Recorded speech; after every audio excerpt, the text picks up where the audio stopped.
रेखा के पिता दिल्ली में किसी तरह अपने और अपने परिवार का पेट पाल रहे थे, पर एक दिन अरे रमेश, तुम्हारी बेटी के तो समझो भाग्य ही खुल गए। वकील लड़के का रिश्ता आया है। अरे वाह, कब करना चाहते हैं शादी?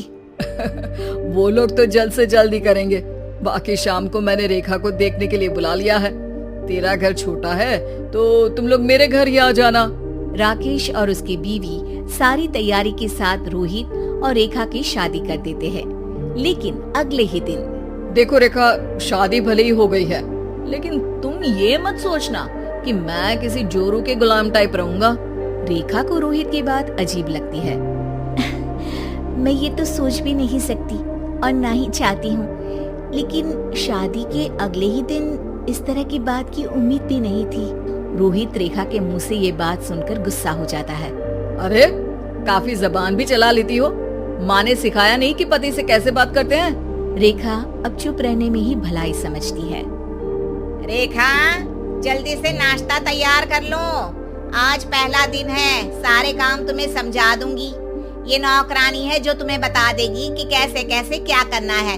फिर इसकी कल से छुट्टी है। रेखा भी ससुराल में जी जान लगाकर काम करने लगती है। खाली समय मिलता तो पति के वकालत की किताब उठाकर पढ़ने लगती। ये क्या, जब देखो तब पढ़ती रहती है। अच्छा सुन, कल पिता के घर से 20,000 रुपए लेकर आना। मेरे छोटे बेटे की फीस भरनी है। लेकिन पापा क्यों भरेंगे उसकी फीस? अरे वाह जी वाह, पापा क्यों भरेंगे? तो ये बता, हम क्यों रखेंगे तुझे यहाँ? क्यों खाना देंगे फ्री में? अरे, क्योंकि मैं बहू हूँ इस घर की। तभी वहाँ रोहित आ जाता है। अरे वाह, बड़ी जबान चला रही हो। चुपचाप माँ जो कह रही है वैसा कर, वरना सामान उठा और जा अपनी झोपड़ी में। बेचारी रेखा क्या करती, पिता के घर जाती है, उनको सारा हाल बताती है। पिता भी जैसे तैसे पैसों का इंतजाम कर बेटी को ससुराल के लिए विदा करते हैं।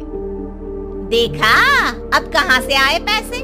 अरे बहुत माल है तुम लोगों के पास, बस सीधी उंगली से निकालते नहीं। नहीं माँ, पापा ने अपनी मोटरसाइकिल बेचकर पैसों का इंतजाम किया है। पता नहीं अब वो ऑफिस कैसे जाएंगे। अरे वाह भाई, ये भी हम सोचे। खैर, जैसे तैसे दिन बीतते हैं। रेखा जहाँ एक प्यारे से बेटे की माँ बनती है, तो वहीं उसका वकालत की किताब में ज्ञान और गहराता जाता है। हे भगवान, बुरे फंसे। ये केस तो लगता है कि मैं हार ही जाऊंगा। देखिए, मैंने आपकी इस केस की फाइल पढ़ी थी। इस केस को जीतना बहुत ही आसान है। वाह भाई वाह, यहाँ वकालत की डिग्री लेकर भी मैं समझ नहीं पा रहा हूँ, और तुमने रोटी बनाते बनाते ही केस समझ लिया। अरे जाओ जाकर मुन्ने को संभालो। केस मैं संभालूंगा। ए लड़की सुन, जाकर अपने बाप की यहाँ से 3 लाख लेकर आ। पूरा घर फिर से बनाना है। छोटे की शादी करूंगी तो छोटी बहू को कहाँ रखूंगी? पूरा घर तो तूने घेर रखा है। ऐसा मत बोलिए माँ जी, पापा इतना पैसा कहाँ से लाएंगे?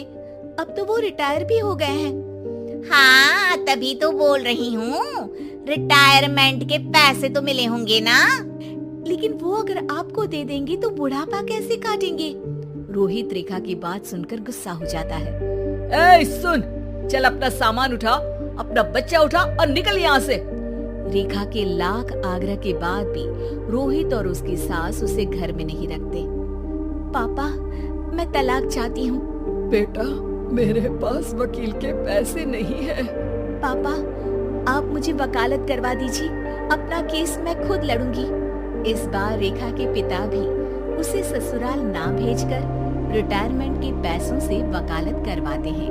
और फिर एक दिन कोर्ट के बाहर, रोहित, आज तुम अपना ही केस हार गए, वो भी उस लड़की से जिसकी तुमने कभी कदर ही नहीं की। रेखा, मुझे माफ कर दो। मैं इतनी बड़ी अमाउंट कहाँ से लाऊंगा?